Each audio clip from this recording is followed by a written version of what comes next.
예, 여기까지 제가 말씀을 살피도록 하겠습니다. 이 과정이 처음에 말씀드린 것처럼 이제 우리 교회에 새로 들어오시는 분들이 새가족부 과정에서 거치게 될 그 말씀드립니다. 오늘까지 하면 이제 8주가 되는데, 지난주에 우리가 17절을 가지고 말씀을 살폈습니다. 하나님이 그 아들을 세상에 보내신 것은 세상을 심판하려 함이 아니라 그로 말미암아서 구원을 받게 하기 위해서 아들을 보내셨다라고 한 이 말씀이었습니다.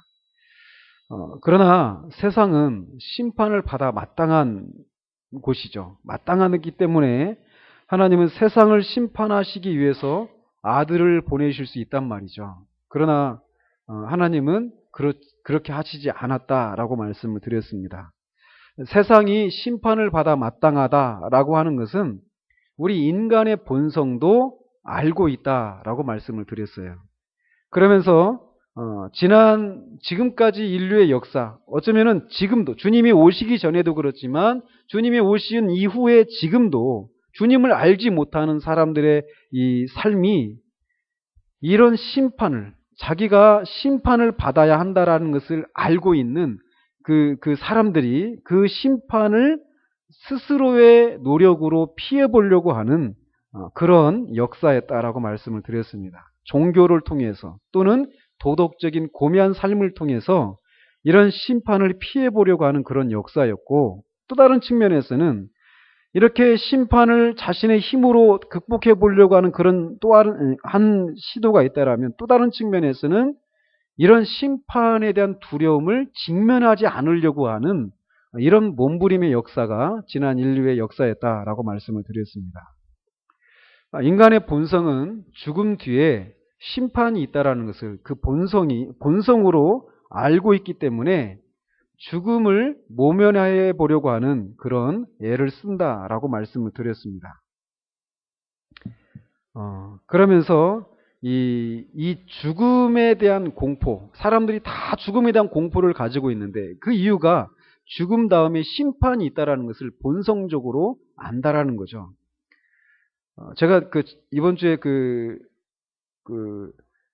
가서 얘기를 하는 중에 갑자기 어떤 예화가 생각이 났어요. 이게 뭐냐면, 좀 기분 나쁜 예화일 수도 있어요. 그러나 본질적으로는 똑같은 그런 의미가 있다고 생각을 합니다. 시골에 옛날에 개를 키웠어요. 개를 이렇게 키웠죠. 족보가 없는 개죠. 개를 키우는데 이 개가 굉장히 사나워요. 근데 그렇게 사나운 개가 개장수가 나타나면은 꼼짝을 못 합니다. 아무리 무서운 개라 하더라도 개장수라고 써있지도 않아요. 써있어도 읽지도 못하니까 개장수라는 존재를 알지 못한단 말이에요, 그 개가. 그런데 개장수만 보면 아무리 사나운 개도 막 똥 싸고 오줌 싸고, 막 아시죠? 사죽을 어떻게 할지를 모릅니다. 그 개가 누구한테 들은 적도 없었을 거예요. 개장수가 나타나면 자기가 어디로 끌려간다 이런 얘기를 들어본 적도 없을 거란 말이에요. 끌려갔던 개가 돌아온 개가 없었으니까 아무도 그 얘기를 들은 적이 없었단 말이죠. 그리고 그 전에 개장수를 만나본 적이 없어요, 개가. 그런데도 그냥 알아요. 본능적으로. 가면 죽는다라는 걸 아는 거죠. 그런 것처럼 인간이 그렇다라는 거예요. 죽은 다음에 심판이 있다라는 것을 우리 인간이 본성적으로 아는 거예요.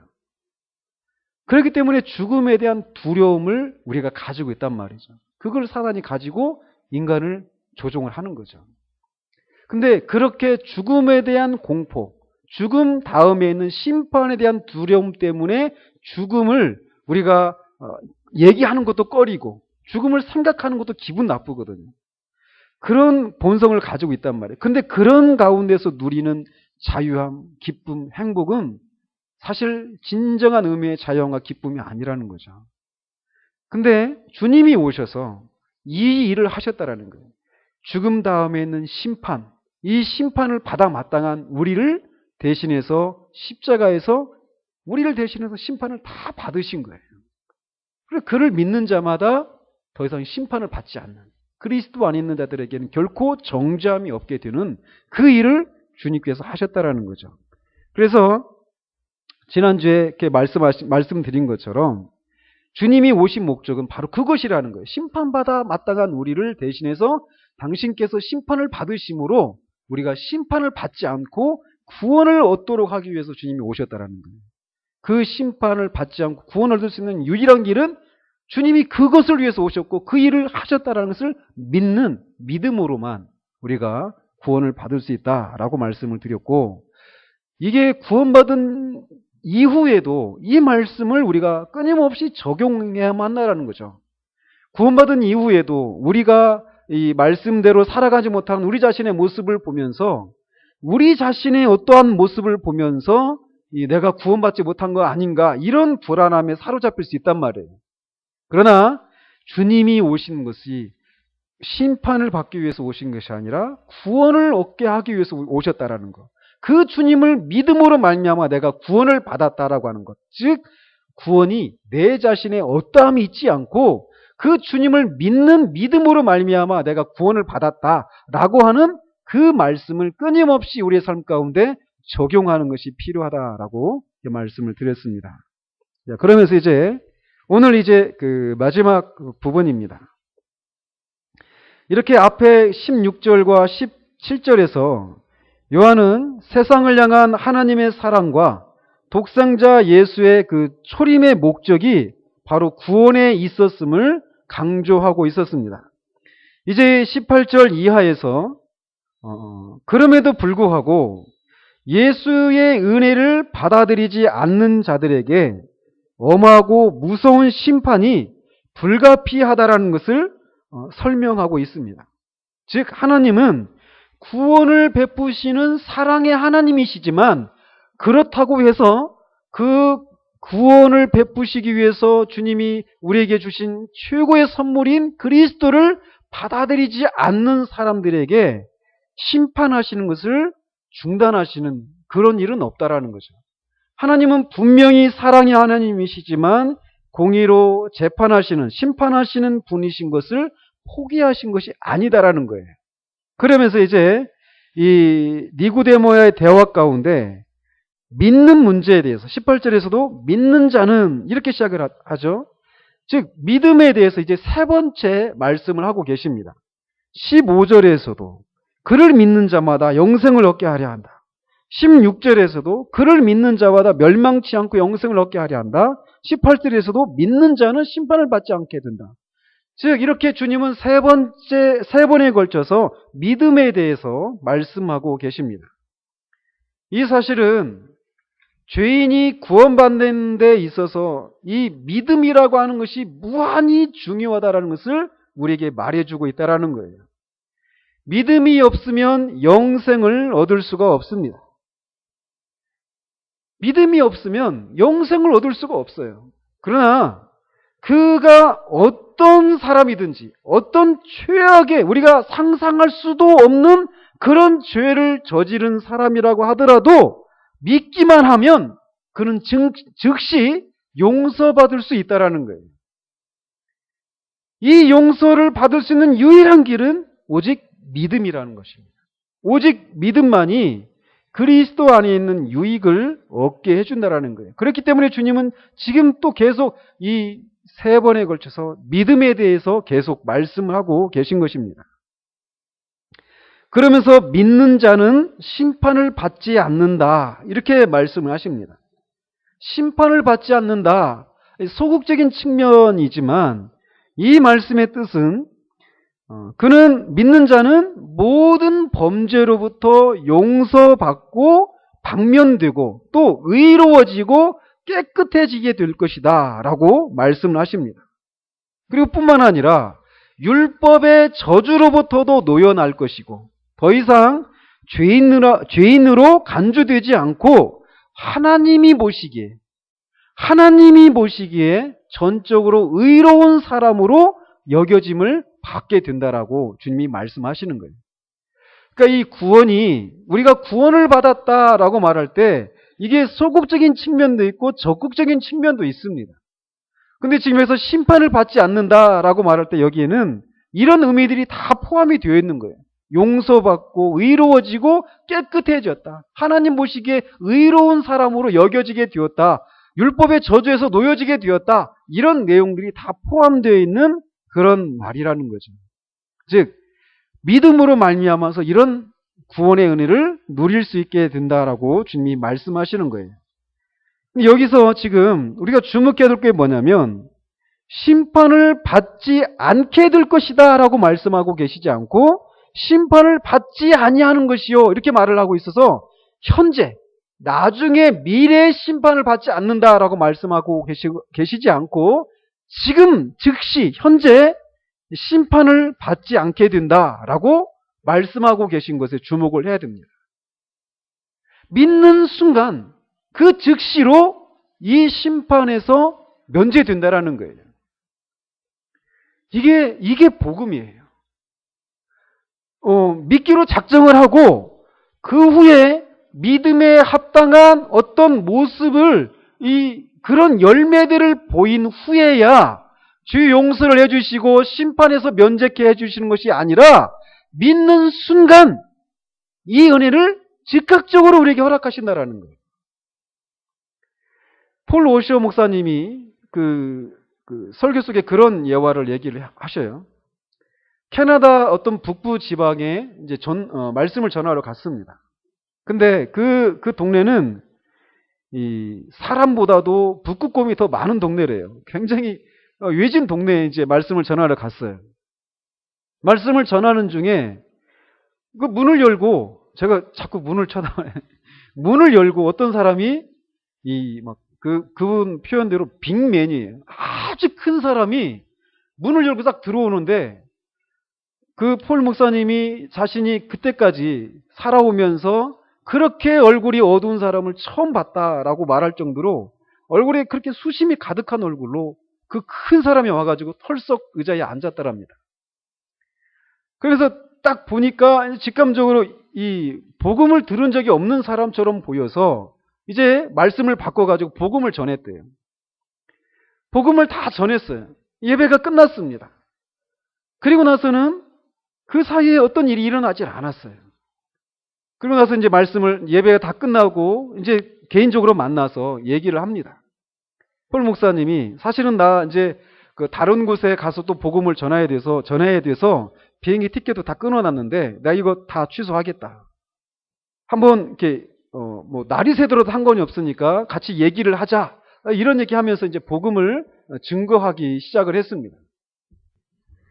그러면서 이제 폴 목사님이 구약 성경부터 신약까지 계속 말씀을 이제 펴가면서 말씀을 읽어가면서 계속 그분하고 대화를 하는 거예요. 그러면서 우리가 죄인이고 우리가 그 죄의 결과를 하나님의 심판 아래 있고 그 심판에서 피할 수 있는 유일한 길인 예수 그리스도에 대한 얘기들을 계속 말씀을 이제 펼쳐가면서 얘기를 합니다. 2시간이 넘도록 계속 그 일을 했다라는 거예요. 근데 아무런 일이 일어나지를 않았어요. 그러다가 이제 폴 목사님이 막 계속 하다가 이 요한복음 3장 16절을 딱 펴고 그분한테 읽어보라고 딱 건네줬어요.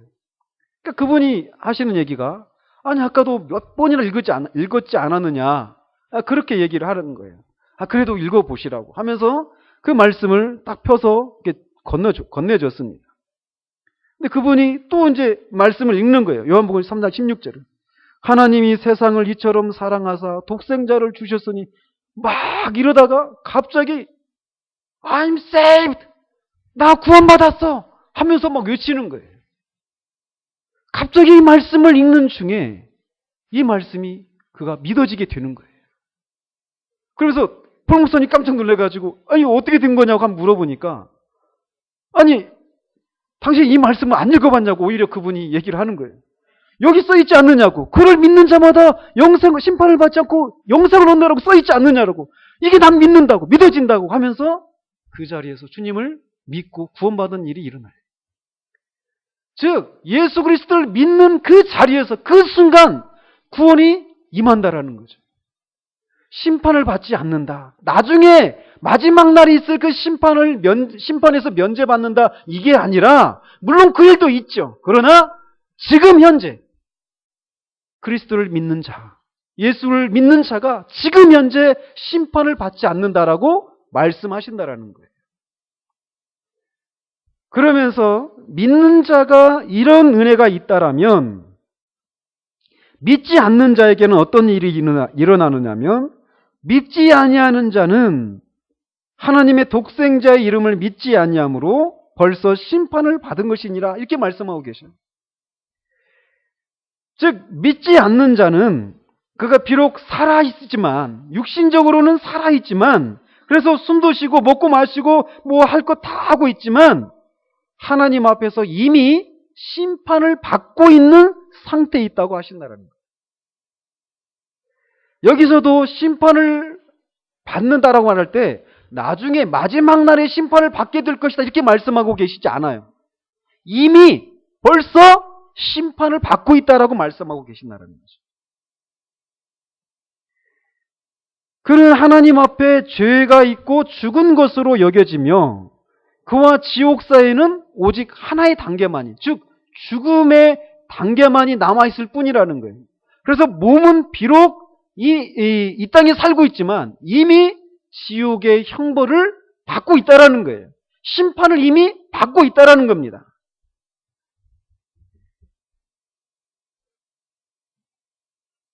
시편 7편 11절 12절에 이렇게 되어 있어요. 하나님은 의로우신 재판장이시며 매일 분노하시는 하나님이시로다. 사람이 회개하지 아니하면 그가 그의 칼을 가시며 그의 활을 이미 당기어 예비하셨도다. 활을 당겨서 있는 거예요. 놓기만 하면 바로 곧장 날아간다는 거죠. 하나님의 아들이신 예수 그리스도가 그렇게 심판받아 마땅한 우리의 죄를 대신해서 우리를 그 죄로부터 구원해 주시기 위해서 오신 분이시다라는 것을 믿지 않는 자들의 형편이 바로 이와 같다라고 주님이 말씀하시는 거예요.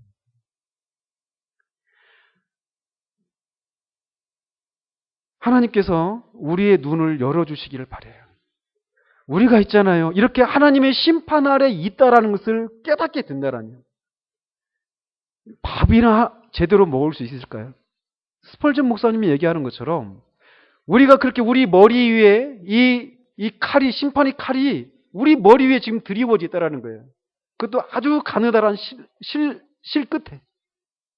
그 가느다란 실 끝에 심판의 칼날이 우리 머리 위에 지금 달려있다고 생각을 해보세요. 그런 위험한 지경 가운데 우리가 있다라는 것을 깨닫게 되었을 때 우리가 밥이나 먹을 수 있겠느냐라는 거죠. 그런데 우리 영혼의 실상이 지금 이와 같다라는 거예요. 믿지 않는 자가 이미 그런 심판 아래 있다라는 것이죠. 그러나 믿음은 심판을 받게 만드는 그 모든 죄를 없앤다라는 겁니다. 그러나 불신, 믿지 않는 것은 모든 죄를 계속해서 그의 머리 위에 머무르게 한다라는 겁니다. 믿는 자는 죽을 때까지 비록 천국 문 밖에 살고 있지만 이미 천국의 상속자입니다. 그러나 반대로 불신자는 아직 지옥 속에 던져진 것은 아니지만 이미 지옥의 심판 아래 있다라고 주님이 말씀하시는 거예요. 그러니까 믿지 않는 자에게 어떤 새로운 심판이 필요하지 않는 거예요. 믿지 않는 모든 사람은 누구나 저주를 받고 있는 것이며 이미 심판받은 것이다라고 주님이 말씀하고 계십니다.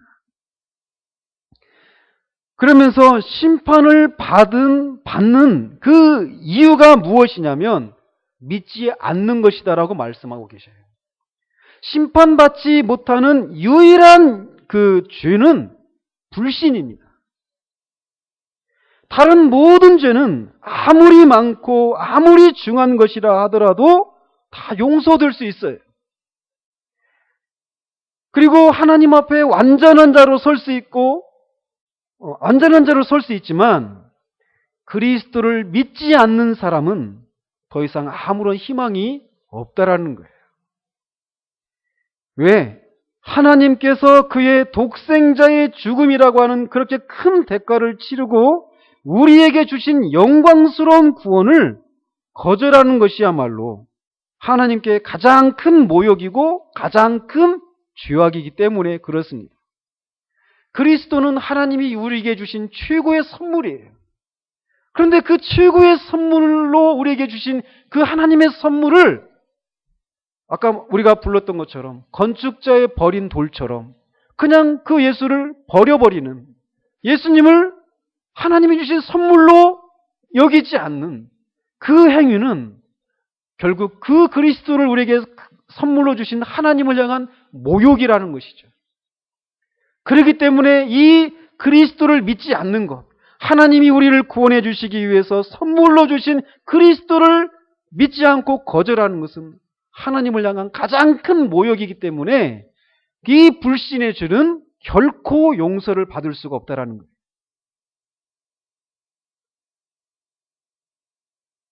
이것은 마치 가룟 유다, 주님을 팔았던 가룟 유다의 가장 큰 죄가 주님을 배반하고 은 30에 주님을 팔아 넘긴 것, 이게 가룟 유다에 있어서 가장 큰 죄가 아닙니다.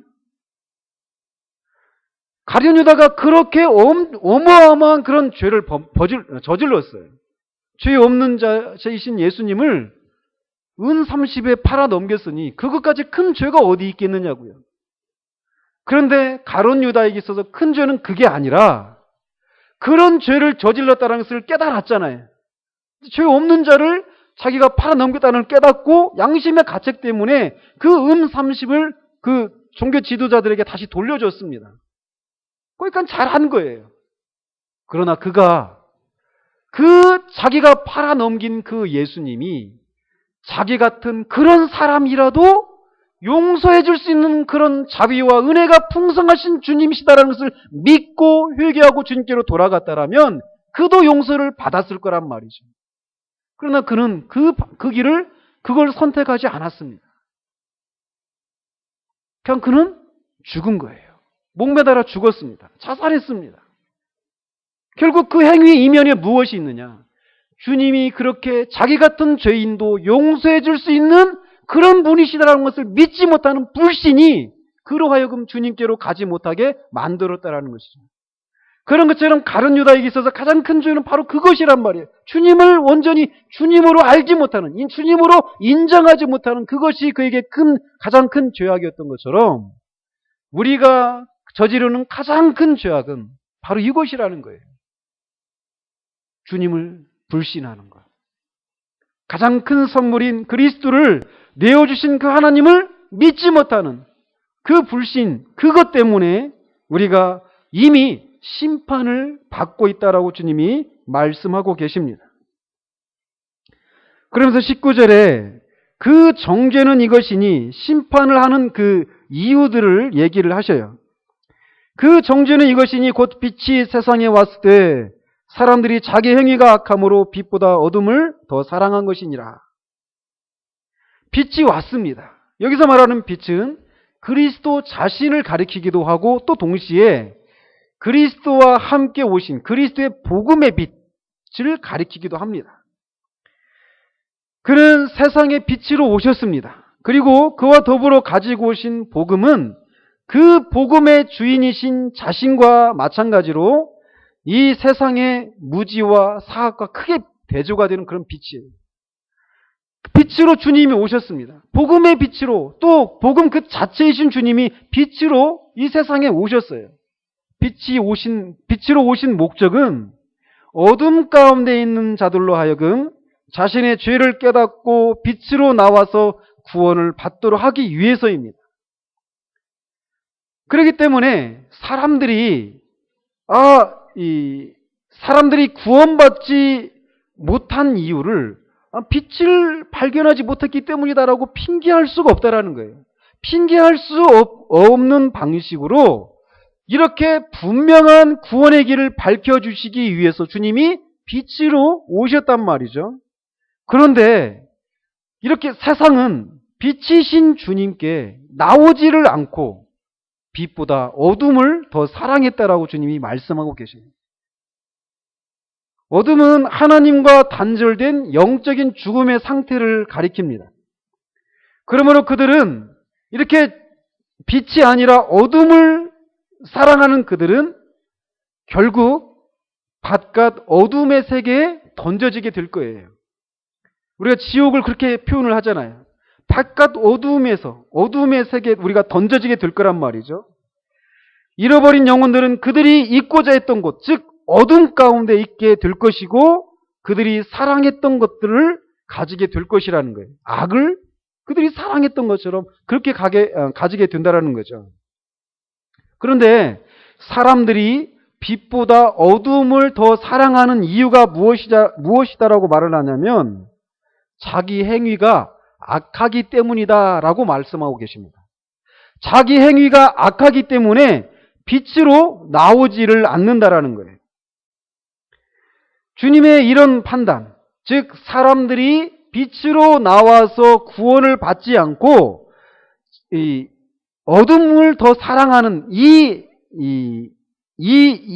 이런 상태에 대한 주님의 판단은 사람들이 주님을 믿지 않는 이유로 내세우는 여러 가지 그 변명들을 아무런 그 변명들이 사실은 무가치한 변명에 불과하다는 것을 말씀해 주고 계십니다.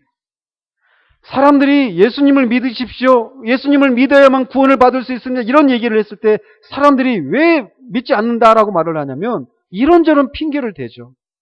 말씀이 어려워요. 아까 우리 지성이 얘기하는 것처럼 자기가 거듭나야 되는데 아빠가 말씀을 너무 어렵게 전해가지고 자기가 거듭나지 못한다고. 말씀이 너무 어려워서 그래요. 또는 예수님 믿긴 해야 되는데 먹고 살기 너무 바쁘다라는 거죠. 자식도 키워야 되고 너무 먹고 살기 바쁘다라는 거예요. 시간이 없다라는 겁니다. 또 나는 이 기독교하고는 자기하고는 잘 안 맞는 것 같다. 이런 얘기를 하는 사람도 있고. 어쨌건 사람들이 그 혼인잔치에 손님들을 이렇게 초대했을 때 사람들이 이런저런 핑계를 대면서 혼인잔치에 참석하지 않잖아요. 그런 것처럼 이런저런 핑계를 댄단 말이죠. 안 믿는 이유를. 그런데 주님은 그 모든 핑계의 그 뿌리에 그들이 그렇게 주님을 믿고 주님께로 나오지 않는 그 근본적인 원인이 한 가지라는 거예요. 여러 가지 핑계를 대지만 한 가지 이유 때문에 그렇다라는 것입니다. 그거는 바로 자기 행위가 악하기 때문이라는 거예요. 어떻게 보면은 사람들이 이런 얘기를 하면은 내가 뭔 나쁜 짓을 했기 때문에 내 행위가 악하다라고 말을 하느냐 이렇게 말하지 않을 수도 있어요. 사람들이 보기에는 그의 행동이 굉장히 아무런 흠결이 없고 도덕적으로 아주 고매한 사람일 수 있습니다. 여기 등장하고 있는 이 주님의 말씀을 듣고 있는 니고데모처럼 아주 도덕적이고 종교적인 그런 사람일 수 있어요. 그러나 주님이 말씀하신 것처럼 육으로 난 것은 육이다라고 말씀하신단 말이에요.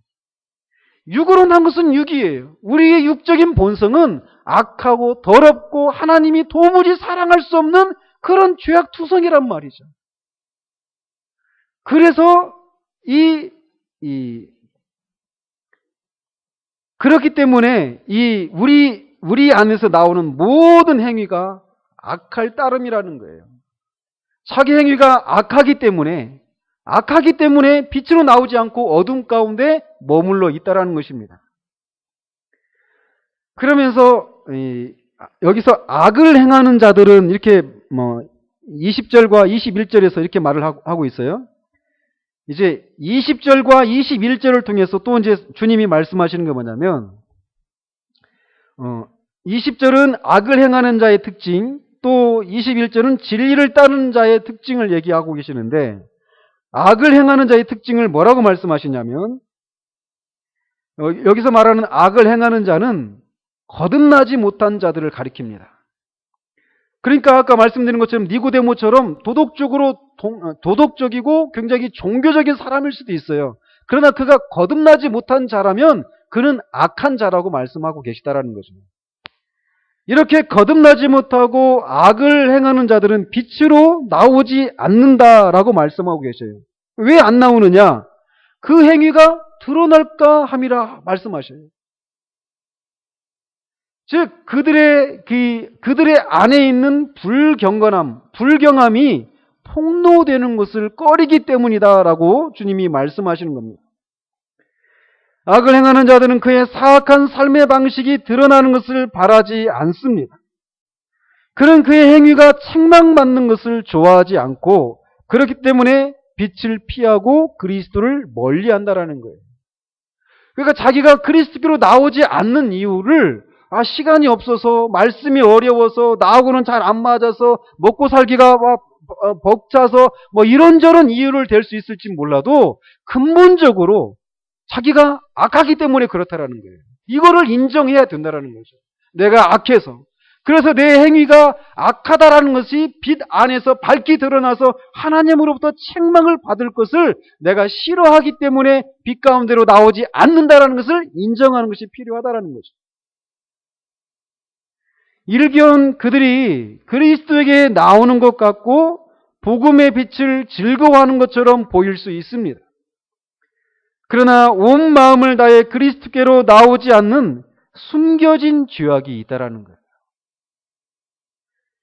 그들은 포기하고 싶어 하지 않고 드러내어지면 책망을 받게 될 그 어떤 죄악이 사람들 안에 있다라는 거예요. 사람들의 눈으로는 그를 간파할 수 없을지 몰라도 하나님의 눈은 모든 것을 다 보십니다.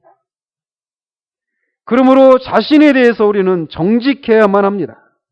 없으면 없는 대로 주님께 있는 모습 그대로 나와야 되는 것이에요. 무엇인가 주님께서 받으실 만한 것들을 우리 안에 포장하고 뭔가를 자격을 가지고 나올 것이 아니라 있는 모습 그대로를 가지고 나와야 된다는 거죠. 분명히 빛 가운데 드러났을 때 그 책망받을 수밖에 없는 그 죄악에 대한 죄악적인 그런 요소들을 우리가 분명히 가지고 있단 말이에요. 포기하고 싶지 않은. 이거를 그대로 주님께로 가지고 나와야 합니다. 이 악을 행하는 자들이 그렇게 자기 행위가 드러나서 책망받을 것을 꺼려서 주님께로 나오지 않는 반면 진리를 따르는 자는 반대로 자기 행위가 진리를 따르는 자는 빛으로 나온다라고 주님이 말씀하십니다. 그러면서 자기의 행위가 하나님 안에서 행한 것인가를 증명받고 싶은 그 이유 때문에 주님 앞에 자꾸 나온다라는 거예요. 진리를 따르는 자는 마음이 정직한 자, 즉 제 아무리 연약하고 무지하다 할지라도 진정으로 거듭난 사람. 그래서 결과적으로는 마음과 행동이 하나님이 보시기에 참되고 올바른 사람을 가리킵니다. 이 사람의 특징은 자기의 생활 습관이 진짜 경건한 것인지 또는 하나님 안에서 행해지고 있는지를 알고자 하는 그런 마음을 가지고 성실하게 주님 앞에 나오는 거예요. 이런 행동은 일시적이지 않고 지속적이라는 거예요. 그러니까 있잖아요. 우리가 신앙에 있어서 우리가 점점 주님을 닮아가고 주님을 아는 지식에서 자꾸 자라가는 데 있어서 정말 중요한 덕목 중에 하나가 무엇이냐면 정직함이에요. 정직함이에요. 얼마든지 주님 앞에 나아가면 우리 안에 옳지 못한 주님이 받으실 수 없는 그런 생각들, 그런 말들, 그런 행동들이 있다라는 것을 우리가 인정할 수밖에 없을 거예요.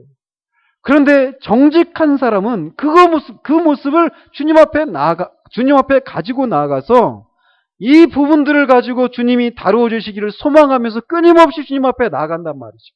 그리고 주님의 다루심을 통해서 그런 것들이 자꾸 주님께서 그런 것들을 고쳐주시고 온전케 해주셔서 점점 우리가 주님을 닮아가고 그만큼 또 주님 안에서 자라가는 일들이 있게 된단 말이죠. 그런데 이런 정직함의 요소들이 없는 그런 신앙을 가지고 있는 사람들은 정말 성장이 더디게 되어 있어요.